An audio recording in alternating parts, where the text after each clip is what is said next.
여러분, 사람에게는 누구나 가정이라는 울타리가 있습니다. 가정이라는 울타리와 분리해서 존재하는 사람은 한 사람도 없습니다. 그래서 사람은 가정에서 받는 영향으로 그 사람의 인격과 존재가 결정되는 경우가 참 많이 있습니다. 이상적인 가정은 먼저 가정의 근본이 되는 수평적으로 남편과 아내가 좋은 관계를 맺어야 됩니다. 이것은 우리가 지난주에 살펴봤습니다. 그 다음으로 수직적으로 부모와 자식 간에 좋은 관계가 이루어져야 되겠습니다. 그리고 마지막 세 번째로는 이제 자녀들 사이에서 또한 좋은 관계가 유지돼야 건강하고 행복한 가정이라고 할 수가 있을 것입니다. 이렇게 부부 관계, 또 부모 자식 관계, 자녀들끼리의 관계가 좋아야 좋은 행복한 가정이 이루어지는 것입니다. 이러한 다양한 관계 속에서 일방적인 것은 없습니다. 가장인 남편이나 집안의 살림을 도맡아 하는 어떠한 엄마나 아니면 장남이나 장녀가 일방적으로 주도하는 가정은 건강하지 못합니다. 부부관계, 부모 자식 관계, 자녀들 관계 속에서 서로 상호 간에 좋은 관계를 형성해야 아름다운 관계를 만들 수가 있는 것입니다. 오늘은 우리가 사도 바울의 가르침을 따라 예수 그리스도를 통해서 하나님의 가족이 된 이 새로운 사회의 구성원, 서로 사랑하며 이방인과 유대인들이 하나가 되어야 된다고 그랬습니다. 교회 생활뿐만 아니라 가정에서도 이제는 좋은 모습을 드러나야 되는데, 이제는 부부관계에 의해서 부모 자식 간에는 어떠한 관계를 나타내야 될 것인가, 오늘 말씀 속에서 우리가 그 모습을 살펴보고자 합니다. 미국 하버드 대학교 범죄학자들은 갱생원이나 교도소 또는 교종소에 수감된 2,500명의 남성들의 성격을 조사해 봤습니다. 그래서 이들의 성격과 범죄하지 않았던 일반인들과 어떠한 차이가 있는가 조사를 해봤는데, 특별한 어떠한 상관관계를 발견하지는 못했습니다. 나이, 인종, 학력, 거주지 여러 가지를 비교해 봤지만 이 범죄하는 사람과 범죄하지 않는 사람들의 어떠한 의미 있는 결과를 만들어내지는 못했습니다.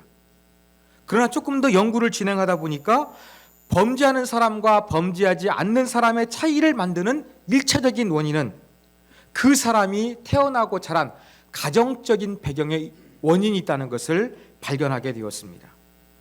다양한 범죄를 일으키는 그 사람의 문제가 무엇인가, 가정적인 배경을 조사해 보면 답이 나왔다는 것입니다. 이것은 학문적인 결과인데, 제가 미국을 방문했을 때에 그 교포와 아이가 저한테 이와 똑같은 이야기를 해줬습니다. 무슨 얘기했느냐? 학교에서 다니는 이 미국에 있는 여러 인종들이 있지만 학교에서 문제 피우는 아이들이 있대요. 마약하는 아이들도 있고 그냥 이렇게 막 어른들 흉내내면서 나쁜 짓 하는 그런 아이들이 있는데, 그렇게 나쁜 짓 하는 아이들, 마약하는 아이들, 사고치는 아이들 공통점이 있었는데, 그 공통점은 바로 무엇이냐? 엄마 아빠가 관계가 안 좋다는 겁니다. 가정적으로 이혼하거나 아니면 그 가정에서 학대가 이루어지는 가정일수록 전부 다 자녀들이 학생에서 문제가 있다는 그런 얘기를 들었습니다. 제가 개인적으로 들었던 이야기와 이 하버드 대학교에서 연구했던 결과와 똑같습니다. 여러분, 사회적인 문제, 자녀들이 학교에서 문제를 일으키는 그 원인들 대부분 일차적인 원인은 가정에 있는 것입니다. 그러므로 건강한 사회가 되기 위해서 중요한 것은 가정에서 먼저 좋은 관계를 맺는 것이 중요합니다. 그래서 오늘 말씀을 우리가 이 사회가 건강해지고 또 우리의 가정이 건강해지기 위해서 부모 자식 간에는 어떠한 관련을 맺어야 할 것인가, 말씀을 통해서 우리가 교훈점을 얻기를 원합니다. 바울은 먼저 자녀에게 권면을 하고 있습니다. 1절에 보면, 자, 우리 30대 이하만 같이 한번 이 구절을 한번 읽도록 하겠습니다. 자, 읽습니다. 시작. 자녀들아, 주 안에서 너희 부모에게 순종하라. 이것이 옳으니라. 자, 에베소서는 바울이 에베소에 있는 성도들에게 보낸 편지라 그랬습니다. 근데 편지를 보내는데 부모들만, 성도들에게만 이야기하는 것이 아니라 자녀들을 언급하고 있어요. 이것은 뭘 전제하고 있는 것입니까?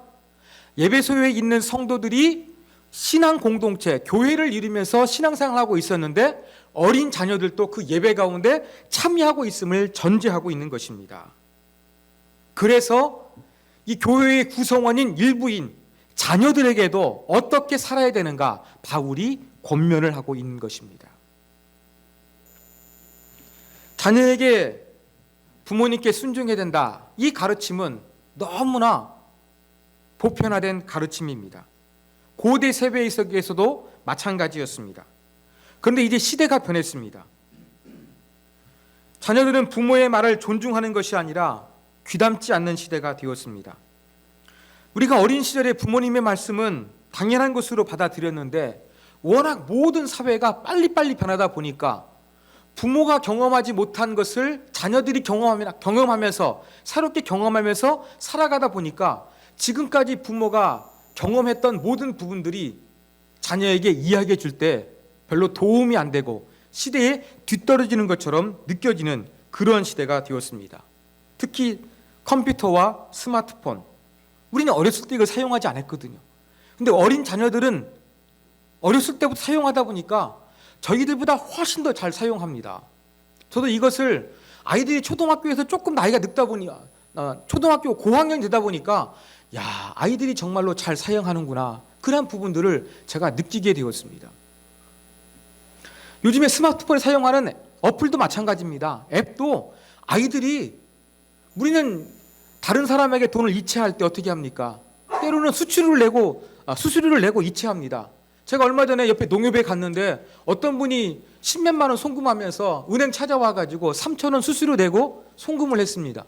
근데 우리 집에서 우리 아이들 그렇게 수수료 안 들어가는 토스라는 어플을 사용하고 있습니다. 자, 이런 사회 속에서 부모가 자식에게 여러 가지를 이야기하고 말해줍니다. 그러면 그 이야기가 자녀들에게는 어떻습니까? 다가오는 것이 아니라 잘 안 다가오는 거예요. 왜? 이 시대를 어떻게 살아가야 될 것인가? 부모님보다 자녀들이 너무나 더 잘 알고 있기 때문에 그렇습니다. 그래서 부모에게 절대적으로 순종하기 어려운 시대가 되었습니다. 성경도 동양에서 효사상을 강조했던 것처럼 성경도 여전히 부모에게 공경하고 순종해야 된다, 이것을 일방적으로 강조하고 있는 것처럼 느낄 수도 있습니다. 그러나 오늘 말씀을 자세히 보십시오. 바울은 일반적인 효사상의 근거에서 자녀로 하여금 부모에게 순종해야 된다 가르치고 있는 게 아닙니다. 단서가 있었죠? In Christ, 주 안에서 너희 부모에게 순종하라 그랬습니다. 여러분, 주님 안에서 순종하라는 것입니다. 일반적인 효사상이 아니에요. 예수 그리스도의 말씀과 가르침과 구원받은 삶 때문에 우리가 주님 안에서 순종해야 된다는 것입니다. 그 순종은 구체적으로 뭘 의미할까요? 여러분, 순종으로 번역된 이 그리스어를 합성어인데 분석해 보면요, 아래서 듣다라는 것입니다. 아래서 듣다. 부모에게 순종하는 것은 아래서 듣는 거예요. 내가 부모님보다 더 많이 한다고 위에 있는 것처럼 건성건성 듣는 것이 아니라 내가 아무것도 모르는 것처럼, 내가 바닥인 것처럼 낮은 자세에서 부모님의 말씀을 듣는 것, 이게 바로 순종이에요. 그리고 2절에 보면은 다른 표현이 등장하고 있습니다. 내 아버지와 어머니를 공경하라 그랬습니다. 자, 1절에서는 부모라고 했어요. 엄마 아빠를 동시에 사용했어요. 그런데 이제 2절에 와가지고는 아버지와 어머니를 분리해서 각각 언급하고 있습니다. 그러면서 순종하라는 단어가 아니라 여기에서는 어떤 단어입니까? 공경이라는 단어로 바뀌어졌습니다. 자, 공경이라는 단어는 십계명에 나오는 제5계명에 나오는 말씀입니다. 내 부모를 공경하라. 히브리어에서 공경하다 이야기는 무겁게 여긴다는 의미를 가지고 있습니다. 그러니까 부모에게 순종한다는 것은 아래서 듣는 것이고, 부모를 공경한다는 것은 부모의 말씀을 무겁게 여기는 거예요. 공통점이 있죠. 순종하는 것과 공경하는 거나 모두 부모님에 대해서 존중하는 자세를 갖는 것입니다. 이것이 바로 부모에게 순종하고 부모를 공경하는 의미인 것입니다. 자, 그러면 자녀들아 그랬어요. 주 안에서 부모님을 존중하고 공경해야 된다고 살펴봤습니다. 그 여기에서 말씀하고 있는 자녀들은 누구일까요?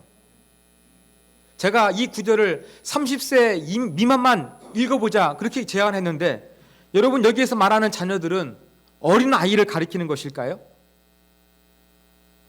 여러분 자녀들아 주 안에서 너희 부모에게 순종하라. 누구에게 해당되는 말씀으로 여러분 상상하십니까?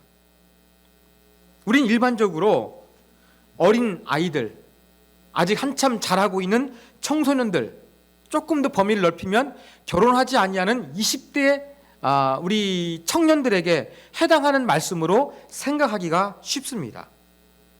그렇지만 이 에베소에 보내는 편지를 받는 에베소에 있는 성도들은 자녀들아 이렇게 이야기했을 때 누구를 떠올렸겠습니까? 제가 지난 주일에 말씀드렸던 것처럼 우리는 핵가족입니다. 그러나 고대 사회는 확대 가족이었어요. 3대가 함께 사는 경우가 되게 많았습니다. 삼촌, 고모, 이모가 함께 살았습니다. 심지어 그 안에 노예들도 존재했거든요.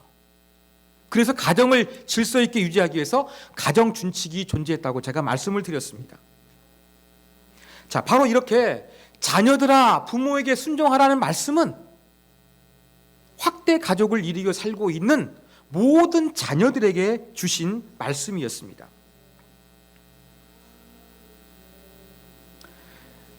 이 자녀가 부모에게 순종하는 것은 고대 사회에서 아주 자연스럽게 받아들였어요. 왜 그랬느냐? 그 당시에는 사람들이 순박해가지고 부모님을 공경하는 효하는 마음이 많았기 때문이 아닙니다. 아버지의 고난이 너무나 셌기 때문에 그렇습니다. 로마 시대의 가족은 아버지의 고난이 막강했습니다. 자녀에 대한 처벌권을 가지고 있었어요. 심지어 자녀를 죽이거나 버릴 권리도 있었습니다. 옆집에서 자기 자식을 버려도 이웃집에서 전 나쁜 아버지라고 말할 수가 없는 거예요. 왜요? 법적으로 자녀에 대해서 마음대로 처분할 수 있는 권리가 아버지에게 있었기 때문에 그렇습니다. 그래서 자식을 노예로 팔아버리거나 아니면 자기가 경영하는 농장에서 열심히 일을 시켜도 이웃집에서는 아무 말 하지 못하는 것이 그 당시의 문화였습니다. 그래서 이러한 시대에 자녀들아 이야기할 때에는 확대 가족이라는 것을 개념해 두시고 또 아버지의 고난이 막강했던 이 시대에 모든 자녀들에게 해당하는 말씀이라는 것을 기억하셔야 되겠습니다.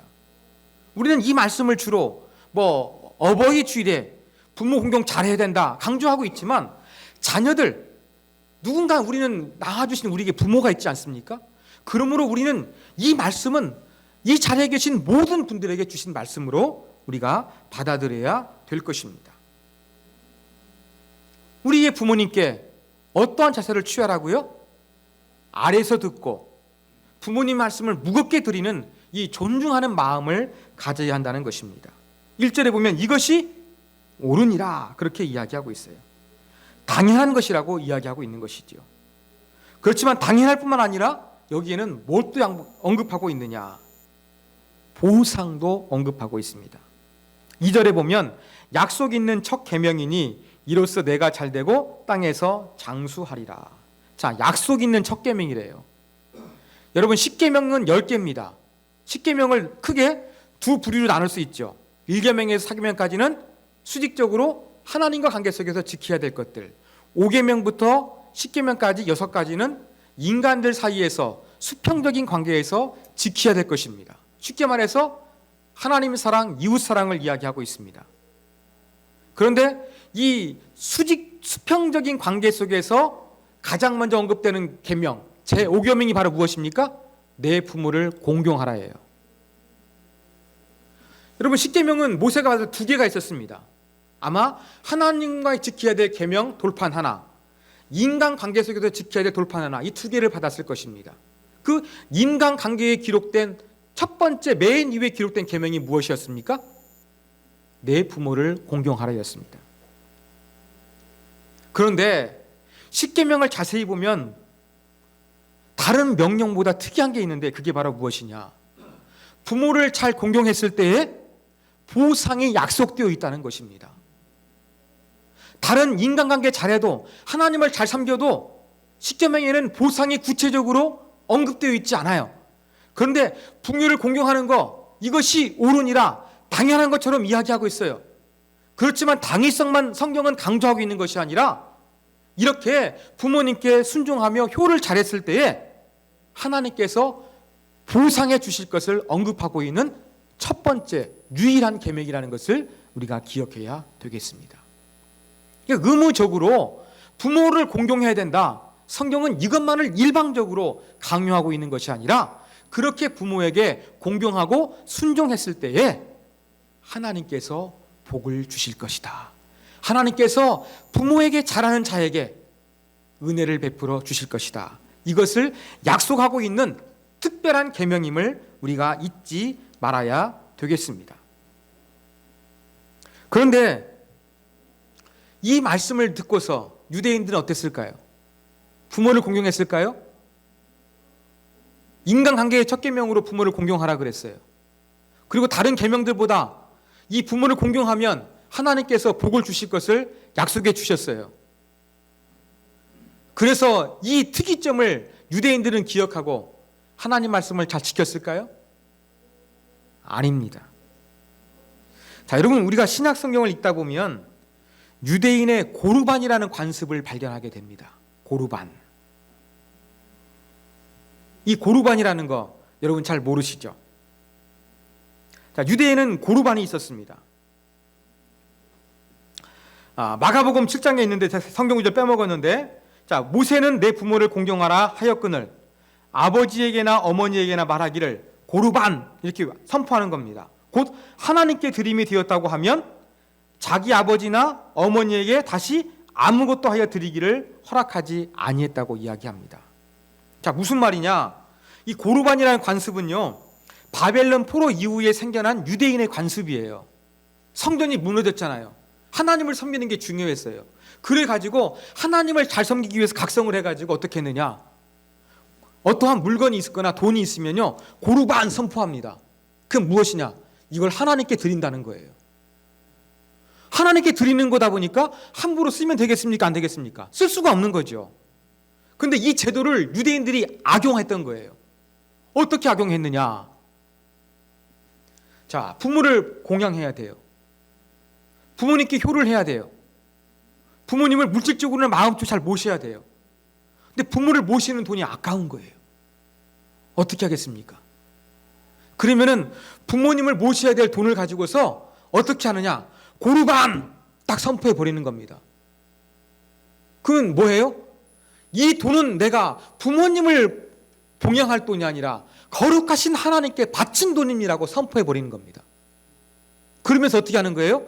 신앙으로 행하는 것 하면서 부모에게 봉양해야 될 물질을 사용하지 않고 in my pocket 자기가 가져버리는 겁니다.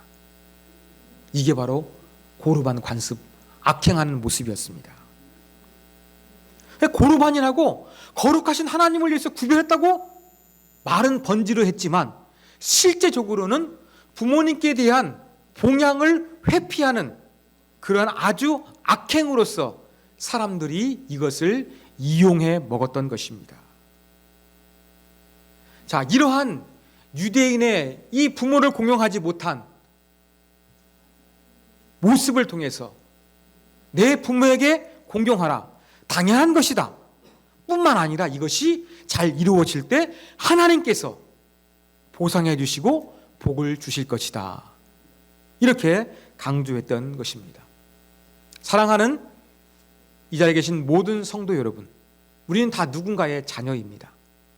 그러므로 우리는 부모님을 공경하고 부모님께 순종하는 그 아름다운 마음을 갖고 유대인들이 그랬던 것처럼 이 부모님께 마땅히 드려야 될 여러 가지 봉양과 효해야 될 모습이 있는데 이것을 고르반이라는 제도를 통해서 악습을 행했던 것처럼 우리에게도 이러한 모습이 나타나지 않도록 조심해야 되겠습니다. 자, 또 한 가지 이제 권면은 이제 부모를 위해서 하는 권면입니다. 자, 4절 아까 읽지 않았던 우리 30세 이상 되시는 분들이 이제 다시 한번 이 말씀을 읽도록 하겠습니다. 1절이 아니라 4절입니다. 같이 읽습니다. 시작. 또 아비들아 너희 자녀를 노엽게 하지 말고 오직 주의 교훈과 훈계로 양육하라. 자, 이 구절 보니까 1절하고 조금 다르죠. 자녀들한테는 어떻게 이야기했습니까? 1절에서는 부모를 공경하라 그랬어요. 그리고 2절에서는 아버지와 어머니라 그랬어요. 근데 부모에게 권면하면서 어떤 단어를 사용했습니까? 아버지란 단어만 사용하고 있는 거예요. 왜 어머니의 단어가 빠졌을까요?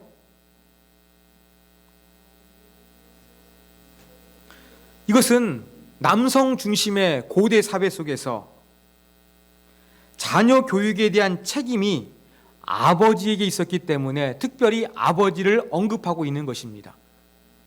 그러나 오늘 우리 시대로 해석하면 이것은 아버지, 어머니, 부부에게 주신 말씀으로 우리가 받아들여야 될 것입니다. 뭘 이야기하고 있습니까? 너희 자녀를 노엽게 하지 말라 그랬습니다. 자녀의 감정을 상하지 않도록 조심하라는 말씀입니다. 우리가 볼 때에는 이 구절 당연하죠. 아이들도 인격체니까 화나지 않게 대우해 주는 거 당연하게 여겨집니다. 그러면 사도 바울의 편지를 받았던 에베소의 성도들도 저와 여러분처럼 자녀를 노엽게 하지 말라, 이 권면을 자연스럽게 아멘이라고 받아들였겠습니까? 어땠을 것 같습니까? 이건요, 충격적인 말씀이었습니다. 자, 제가 아까 말씀드린 대로 이 로마 시대의 가정에서 아버지의 권력은 절대적이었습니다. 자식이 인격체가 아니라 마치 노예나 그 재산처럼 처분할 수 있는 권리가 아버지에게 있는 그런 사회였어요. 이뿐이 아닙니다. 어린 아이들이 부모의 말씀, 부모에게 별로 마음에 안 들어요. 그러면 그냥 아이들 내다 버렸어요. 특별히 요즘에 장애우라고 하죠. 장애인 친구들. 어떻게 했을까요? 그냥 갖다 버린 거예요. 때로는 장애 아이가 있으면 그냥 죽여버렸어요. 그래도 법적인 책임이 아무것도 없었습니다. 이웃에서 비방하는 사람도 없는 것이 고대 사회였어요. 심지어 자녀가 건강해요. 똘똘해요. 예뻐요. 그런데도 자기가 이혼하고 싶거나 자기가 또한 성적인 만족을 위해서 뭔가 가정을 조금 파괴하고 싶을 때 이 자녀들 노예로 팔아버리거나 버려버립니다. 학대합니다. 그래도 아무런 문제가 되지 않았던 시대가 사도 바울의 당시였습니다. 자, 이런 시대에 자녀에게 인권이라고는 전혀 존재하지 않았어요. 이런 시대에 바울은 아버지를 향해서 뭐라고 이야기합니까? 자녀를 노엽게 하지 말라 그랬는데 이것은 상당히 생소하고 충격적인 그러한 명령이었습니다. 뿐만 아니라 예수를 믿는 그리스도인의 가정이라고 한다 그러면 자녀에 대해서 어떠한 인식을 가져야 될 것인가, 사도 바울이 그의 생각을 잘 보여주고 있는 구절입니다. 지금처럼 자녀를 노엽게 하지 말라는 이야기는 인격체로 존중해 주라는 의미를 가지고 있는 것입니다.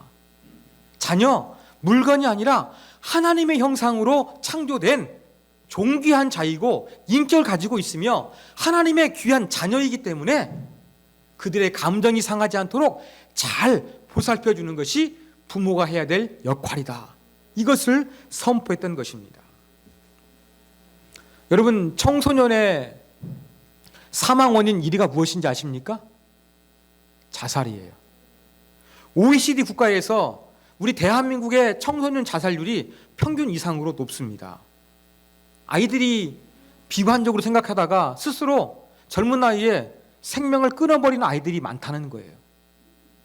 물론 또래 집단의 문제도 있습니다만 그 안에는 가정적인 문제도 많이 있을 것입니다. 자, 이런 시대 가운데 부모는 어떠해야 되겠습니까? 자식의 마음을 잘 읽을 수 있는 부모가 되어야 되겠죠.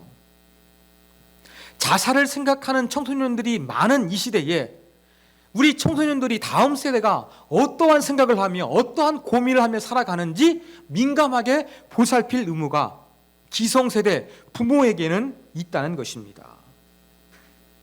특히 자녀들은 이 부모들이 생각지 못했던 상처를 참 깊게 받는 경우가 많이 있습니다.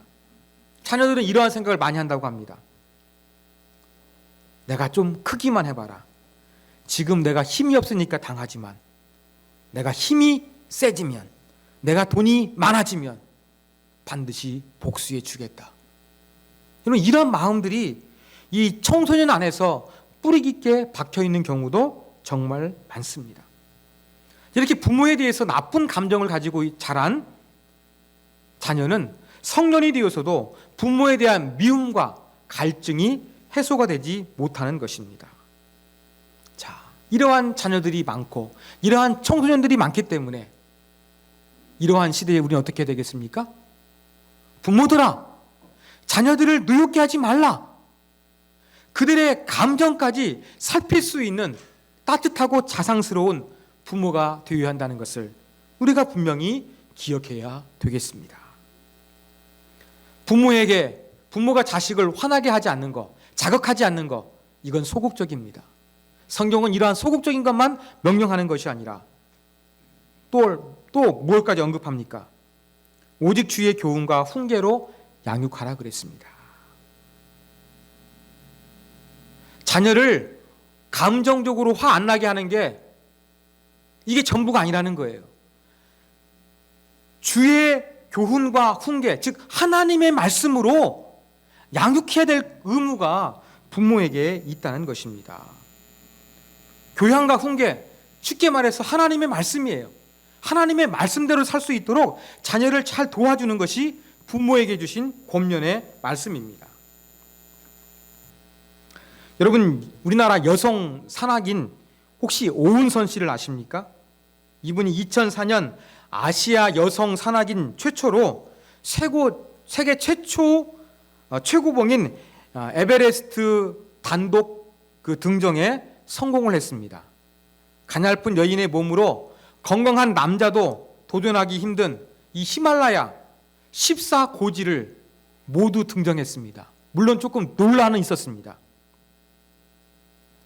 여러분, 이렇게 그 여성이 히말라야의 높은 고지 14개를 모두 다 등정을 했는데 이러한 성공 뒤에는 이 오은선 씨 혼자만이 존재했을까요?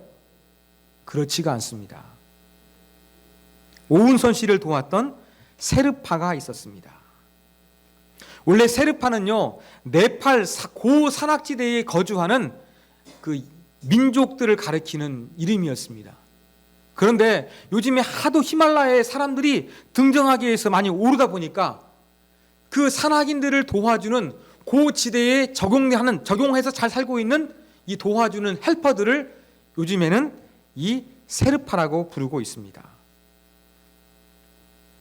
이 세르파는요, 산악인들이 원정에 성공할 수 있도록 짐도 운반해주고 길동무도 되어주고 기후에 대해서 정보도 제공해주고 사진도 찍어주면서 여러 가지 도움을 주고 있습니다. 여러분, 이러한 세르파의 도움 없이 이 에베레스트 산을 등정하는 등반가는 거의 없다고 합니다. 이 오은선 씨가 에베레스트의 14좌를 전부 다 등정했는데 14개 중에서 10개 옹추 다와라는 이 여자 세르파가 함께 도와줬습니다. 그런데 이름은 누구만 알려지게 됐습니까? 오은선 씨가 알려졌어요. 그렇지만 이름은 오은선 씨가 알려졌지만 이 사람의 성공 뒤에는 세르파라는 헌신적인 도움이 있었기 때문에 가능했다는 것입니다. 사랑하는 여러분, 그리스도인의 부모는요, 이러한 세르파와 같아야 됩니다. 세르파와 같아야 돼요. 어떤 모습을 가져야 되겠습니까? 자, 에베레스트에 올라간 사람 누가 빛납니까? 누가 주목받습니까? 산악인이 등반가가 주목을 받습니다. 세르파는 빛나지 않습니다. 마찬가지입니다.